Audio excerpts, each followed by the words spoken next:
نحمدہ ونصلی علی رسولہ الکریم اما بعد۔ صحیح البخاری کتاب الوضو باب نمبر 66 باب ابوال الابل والدواب والغنم ومرابضها، اونٹوں کا اور دیگر معقول اللحم جانوروں کا پیشاب، اسی طرح بکریوں کا ومرابضها اور ان کا باڑا جہاں بکریوں کو باندھا جائے رکھا جائے۔ بات ہو رہی تھی وضو کے لیے طیب اور طاہر پانی کا ہونا، کون سا پانی پاک ہے کون سا ناپاک۔ اس باب کے اندر امام بخاری رحمہ اللہ یہ بتلانا چاہتے ہیں کہ وہ جانور جن کو ذبح کر کے گوشت ان کا کھایا جاتا ہے، جن کو اصطلاح کے اندر معقول اللحم کہا جاتا ہے، ان کا گوبر ان کا پیشاب نجس نہیں ہے۔ کپڑے کو لگے جسم کو لگے تو اگر بغیر دھونے کے نماز پڑھی جائے تو نماز درست ہوگی۔ اس سلسلہ میں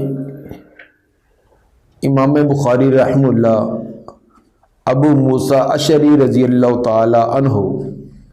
ان کا اثر بیان کرتے ہیں جو متصل سند کے ساتھ امام بخاری رحمہ اللہ کے شیخ ابو نعیم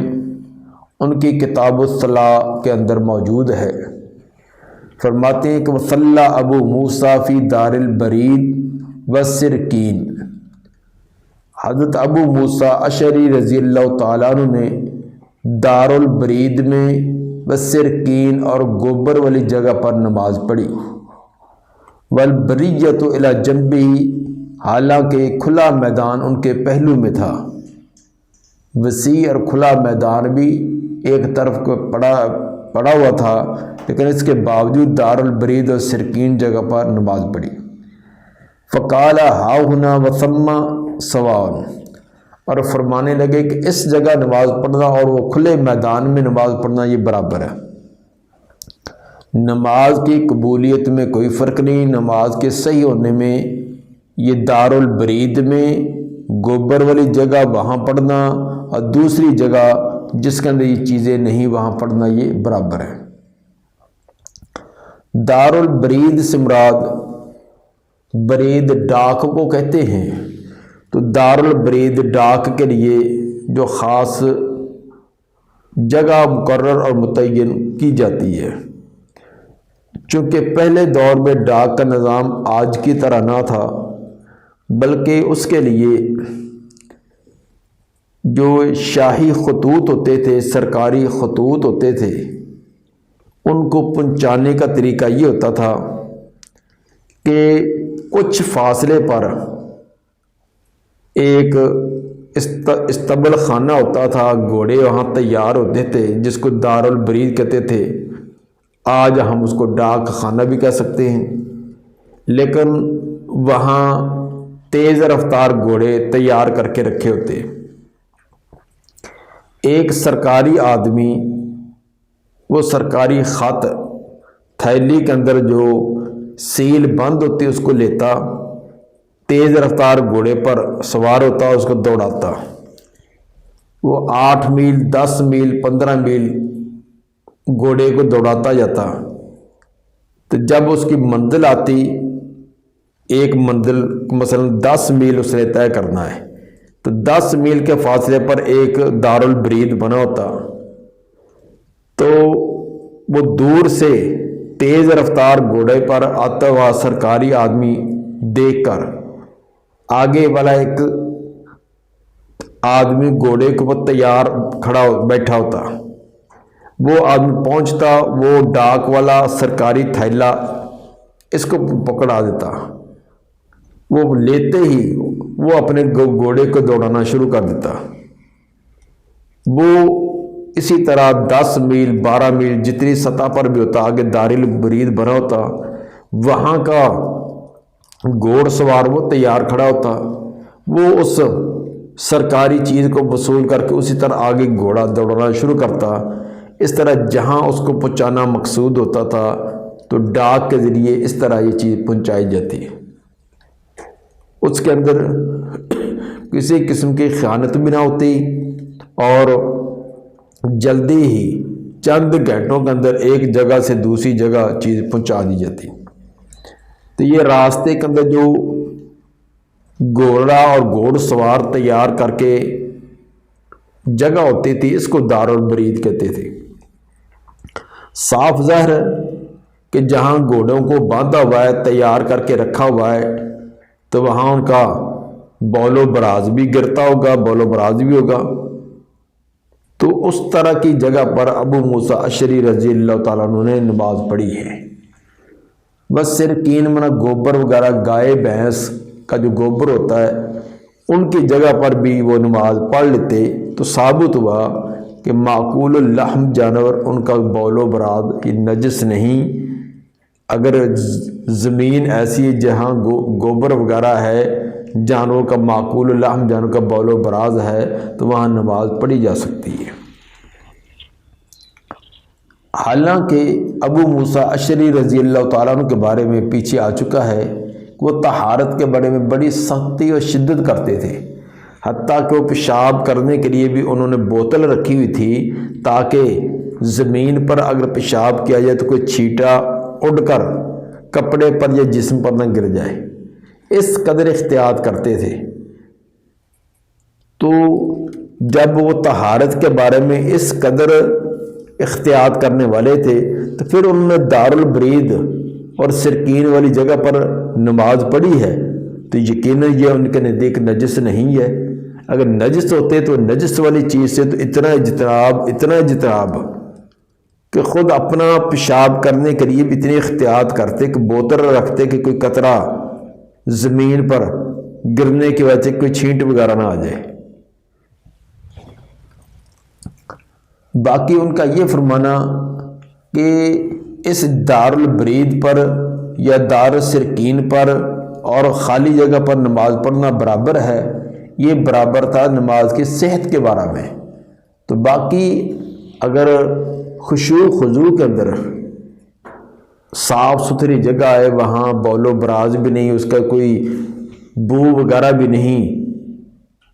کھلی صاف ستھری جگہ، وہاں دل زیادہ مطمئن ہو کر انسان خشوع خضوع سے نماز پڑھتا ہے تو یقیناً پھر تو نماز میں فرق آئے گا۔ لیکن فی نفس ہی انہوں نے بیان کیا تھا کہ یہاں بھی جائز وہاں بھی جائز۔ باقی بسا اوقات کھلی جگہ پر پڑھنے سے طبیعت کے اندر بڑی فرحت اور بڑی اس کے اندر جولانی اور بڑی اس کے اندر للہیت پیدا ہوتی ہے۔ کبھی تانگ اور محفوظ جگہ پر جہاں کوئی نہ دیکھ رہا ہو وہاں ہوتی ہے، وہ ایک الگ چیز ہے۔ حدیث نمبر 233 قال حدثنا سلیمان بن حرب قال حدثنا حماد بن زید عن ایوب عن ابی قلابۃ عن انس قال قادم اناس من اقل او ارینا فاجتووا المدینہ۔ حضرت انس رضی اللہ تعالیٰ عنہ فرماتے ہیں کہ اقل یا ارینا قبیلے کے کچھ لوگ آئے۔ یہاں آؤ یہ تردد کے لیے نہیں ہے بلکہ آؤ جو ہے یہ واو کے معنی میں ہی ہے۔ وجہ یہ ہے کہ یہ کل 8 افراد تھے، 4 ارینا قبیلے میں سے، 3 اقل قبیلے میں سے اور 1 کسی اور قبیلے کا آدمی تھا۔ یہ کل 8 آدمی تھے، 4 ارینا قبیلے میں سے تھے اور 3 اقل، 4 اور 3 7 ہو گئے، اور 1 کسی اور قبیلے کا تھا۔ یہ 8 آدمی یہ مدینہ میں آئے تو مدینہ کی آب و ہوا ان کو موافق نہ آئی۔ دیہاتی آدمی، دیہاتوں کا انداز تھا تو شہری زندگی ان کو موافق نہ آئی۔ پیٹ ان کے پھول گئے، رنگ پیلے ہو گئے، جگر جو ہے وہ کام کرنا اس نے کمزور ہو گیا۔ انہوں نے شکایت کی کہ ہمیں یہ بیماریاں لاحق ہو چکی ہیں۔ تو چونکہ آپ جانتے تھے کہ ایک تو یہ کہ ان کی بدوی زندگی ہے تو ان کو اسی طرح کی زندگی کا ماحول ہی ان کو بہتر رہے گا۔ دوسرا یہ پہلے بھی اونٹ چرانے والے، اونٹوں کا دودھ پینے والے، اونٹوں کے ساتھ تعلقات، تو اونٹ کا دودھ جو ہے یہ پیٹ کی جملہ امراض کے لیے بہترین مفید ہے۔ پیٹ کی، جگر کی بیماریوں کے لیے اونٹنی کا دودھ انتہائی مفید ہے۔ تو آپ نے فرمایا کہ ان کا دودھ اور ان کا پیشاب جو ہے تم پیو۔ چنانچہ انہوں نے ایسے کیا۔ یہ 15 اونٹنیاں تقریباً آپ نے ان کو دی تھیں، اور چرانے والا آدمی بھی ساتھ دیا کہ یہ بیمار ہیں، چلو زیادہ چلنا پھرنا ان کے لیے مشکل ہو جائے تو یہ کام آپ نہ ریسٹ کریں، آرام کریں، تو ان کو دودھ تازہ بتازہ ان کو دودھ پلایا جائے۔ لیکن ہوا یہ جب یہ صحت مند ہو گئے تو مدینے سے باہر 6 میل کے فاصلے پر ایک جگہ تھی، آپ نے وہاں ان کو بھیج دیا کہ وہاں اپنی یہ اونٹنیوں کو چرایا کریں اور ان کو دودھ پیا کریں۔ جب یہ صحت مند ہو گئے تو ایمان تو دل میں اثر راسخ نہیں تھا، اوپر اوپر سے مفادات کے لیے یہ مسلمان ہوئے تھے، تو یہ اس چیز پر آمادہ ہو گئے کہ اب چرواہے کو قتل کر دیا جائے اور اونٹنیوں کو لے کر نکل جائیں ہم۔ ان کا ذہن یہ تھا کہ چرواہے کو قتل کر دیں گے، اونٹنیوں کو لے کر نکل جائیں گے، دوسرے دن چوتھے دن خبر پہنچے گی، اس وقت ہم تتر بتر ہو جائیں گے، نکل جائیں گے۔ انہوں نے پہلے تو اس چرواہے کے ساتھ بڑا ظالمانہ سلوک کیا۔ پہلے تو اس کی آنکھوں میں کانٹے چبو کر اس کی آنکھوں کی بینائی ختم کی، تاکہ یہ ہمیں دیکھ نہ سکے کہ ہم کس طرف جاتے ہیں۔ پھر ان کو ڈر ہوا کہ شاید یہ منہ سے شور وغیرہ کرے گا تو کسی کو پتہ چل جائے گا، پھر آخر انہوں نے اس کو شہید ہی کر دیا۔ اونٹنیوں کو ہاں کر لے گئے تو جلدی ہی خبر مدینہ میں پہنچ گئی کہ جو آدمی ایسے ایسے اونٹنیاں دے کر چھوڑے ہوئے تھے وہ تو تمام ڈاکو اور چور نکلے، تمام اونٹنیاں ہاں کر لے گئے، اور الٹا جو چرواہا تھا اس کو بھی شہید کر دیا، قتل کر دیا۔ تو نبی صلی اللہ علیہ وسلم نے ان کے تعاقب کے اندر کچھ آدمی بھیجے، تو چنانچہ ان کو پاؤں کے نشانات دیکھتے ہوئے تیز رفتاری سے گئے اور راستے میں ان کو جا ملے اور ان کو گھراؤ کر لیا، گھراؤ کر کے ان کو گرفتار کیا، گرفتار کر کے ان کو لایا گیا۔ لانے کے بعد جو اس کے ساتھ معاملہ ہوا پھر آگے حدیث میں بیان کر دیا۔ انس رضی اللہ تعالیٰ فرماتے ہیں کہ قادم اناسن آئے کچھ لوگ من اکلن او ارینا، اکل قبیلے سے یا ارینا قبیلے سے، فجتووا المدینہ، مدینے کی آب و ہوا انہوں نے ناموافق پائی، فامرہم النبی صلی اللہ علیہ وسلم، تو نبی صلی اللہ علیہ وسلم نے ان کو حکم دیا بلقاحن، دودھ والی اونٹنیوں کا، یعنی آپ دودھ والی اونٹنیاں لیں اور فلاں جو چراگاہ ہے وہاں جا کے چرائیں اور ان کا دودھ وغیرہ پئیں، وَأَن يَشْرَبُوا مِنْ أَبْوَالِهَا وَأَلْبَانِهَا، اور ان کو حکم دیا کہ وہ پئیں ان کا پیشاب بھی اور ان کا دودھ بھی۔ اونٹنی کا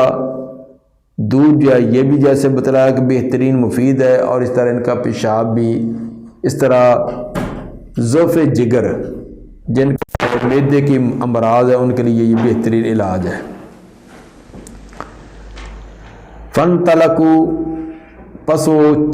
چلے، فلما صحوا قاتلوا راعی النبی صلی اللہ علیہ وسلم، جب وہ صحیح ہو گئے تو انہوں نے قتل کر دیا نبی صلی اللہ علیہ وسلم کے چرواہے کو، واستاقوا النعم، اور اونٹوں کو ہانک کر لے گئے۔ فجعل خبر فی اول النہار، تو آئی خبر مدینہ میں، خبر آئی دن کے ابتدا میں، شروع دن کے اندر ہی خبر پہنچ گئی۔ فبعث فی آثارہم، تو آپ نے بھیجا ان کے پیچھے، ان کے پاؤں کے نشانات پر ایک کھوج لگانے والا اور کچھ دیگر افراد ان کے گرفتار کرنے والے بھیجے۔ فلما ارتفع النہار جیء بہم،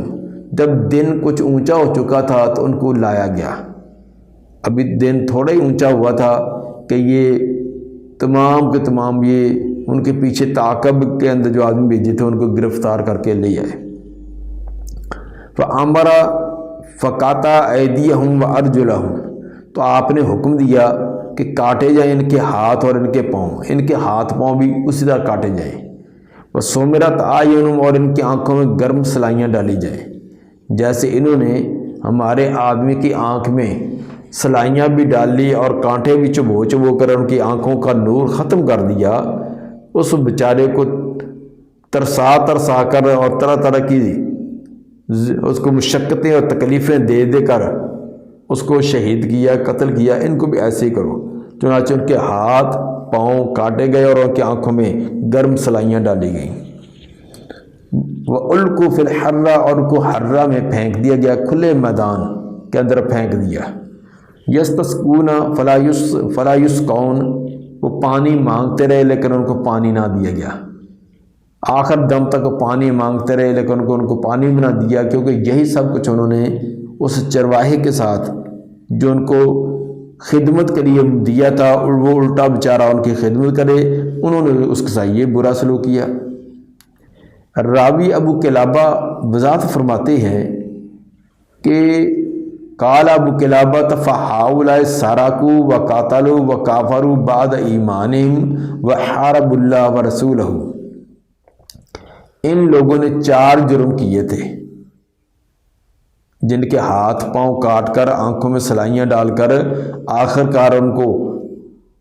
قتل کر دیا گیا۔ انہوں نے 4 جرم کیے تھے، 4 جرموں کی یہ سزا۔ فہؤلاء سرقوا ان لوگوں نے چوری کی۔ ایک تو چور تھے کہ نبی صلی اللہ علیہ وسلم نے بیت المال کی اونٹنیاں دی تھی، وہ چوری کر کے بھاگ نکلے، اور چور کی سزا جو ہاتھوں کا کاٹ دینا۔ وقاتلوا دوسرے نے انہوں قتل بھی کیا، ایک چرواہے کو جو آپ نے خدمت کے لیے دیا اس کو قتل بھی کیا، اور قتل کی سزا قتل ہے، یہ بھی ان کا جرم تھا، یہ بھی ان کو سزا ملنی تھی۔ وکافروا بعد ایمانہم اور وہ ایمان لانے کے بعد انہوں نے کفر بھی کیا، مرتد ہو گئے، اور مرتد کی سزا قتل ہے۔ وحارب اللہ ورسولہ تیسرا انہوں نے اللہ اس کے رسول سے کی مخالفت کی ہے، اللہ اس کے رسول کی سخت مخالفت کی ہے کہ دین کو چھوڑ کر جو آپ نے ان کے لیے خیر خواہی کے لیے ان کے لیے معاملات کیے تو انہوں نے تمام کا خلاف کیا۔ یہ تمام 4 جرم انہوں نے کیے تھے، 4 جرموں کی سزا کے اندر ان کو پھر یہ قتل کیا گیا۔ یہ حدیث امام بخاری 14 مرتبہ صحیح بخاری کے اندر لائے ہیں۔ اس جگہ ثابت یہ کیا کہ آپ نے حکم دیا تھا کہ وَأَن يَشْرَبُوا مِنْ أَبْوَالِهَا وَأَلْبَانِهَا کہ ان اونٹنیوں کا دودھ اور پیشاب پینے کا آپ نے حکم دیا، تو ثابت ہوا کہ اونٹوں کا دودھ، یہ اونٹوں کا جو پیشاب یہ نجس نہیں ہے۔ باقی جیسے کہ ایک روایت میں آتا ہے کہ یہ آپ نے دودھ اور پیشاب ان کو بطور علاج کے بتلایا تھا، صحیح بخاری کے حدیث میں 3018 میں یہ الفاظ ہیں بھی، آپ نے یہ بطور علاج بھی بتلایا تھا۔ اس سے بعد نے یہ استدلال کر لیا کہ معقول اللحم جانوروں کا جو پیشاب آپ نے استعمال کرنے کا حکم دیا تھا، یہ اس لیے نہیں کہ وہ نجس نہیں، بلکہ وہ تو ایک علاج کے طور پر تھا، تو علاج جو ہے مجبوری کی شکل میں وہ حرام اور ممنوع چیزیں ان سے بھی حاصل کیا جا سکتا ہے۔ بعض لوگوں نے یہ توجیہ نکالی، تو اس کے اندر ابو داؤد کی حدیث نمبر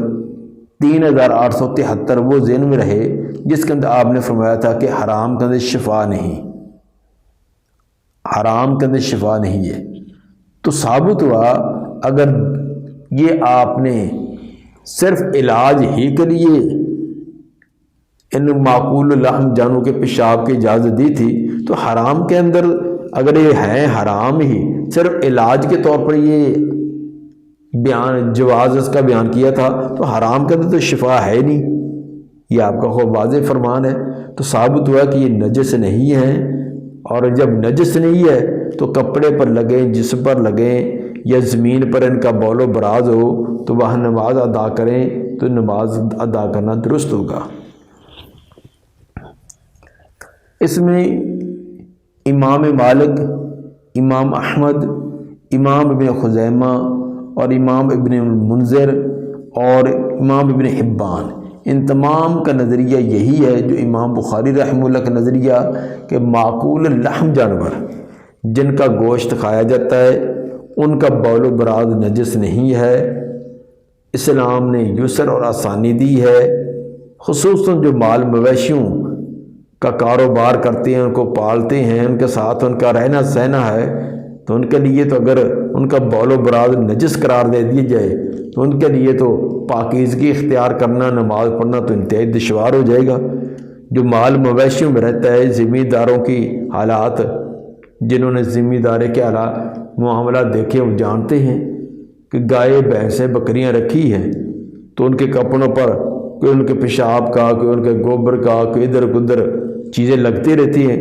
تو اگر ہر بار وہ دھونے میں لگے ہیں تو یہ تو بڑی مشقت والا کام ہے۔ اس لیے اسلام نے نرمی دی ہے، تو کاروبار معاملات میں ان جانوں کا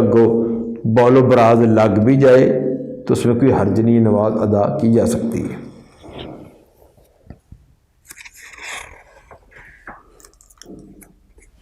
حدیث نمبر 234،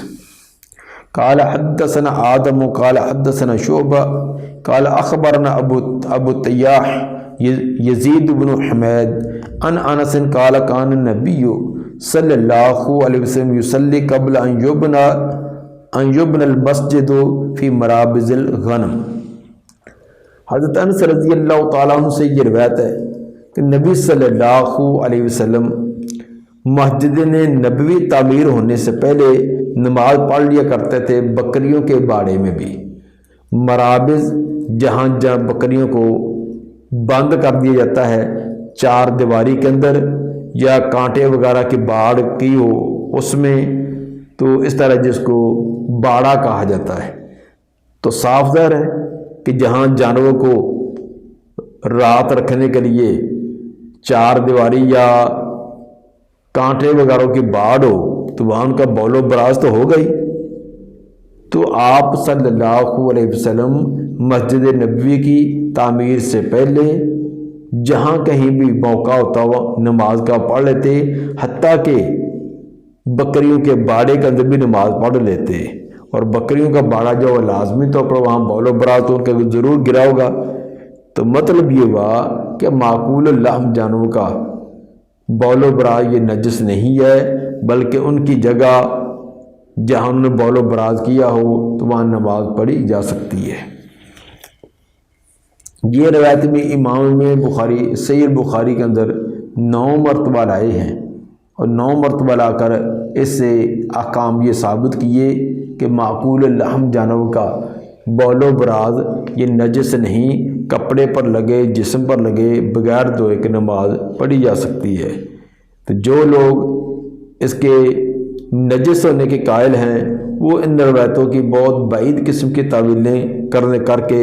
تو اپنے مسلک اور اپنے مذہب کو بچانے کی کوشش کرتے ہیں۔ مثلا یہ کہنا کہ یہ ان کا معقول اللحم جانوں کا بول و براز ہے تو نجس، لیکن یہ جو آپ نے اجازت دی تھی، مثلا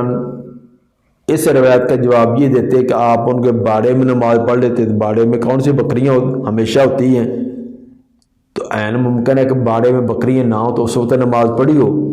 تو ٹھیک ہے، پھر کون سا ثابت ہو گیا؟ بکریاں نہیں بھی تو ان کا بول و براز تو ہوگا ہی،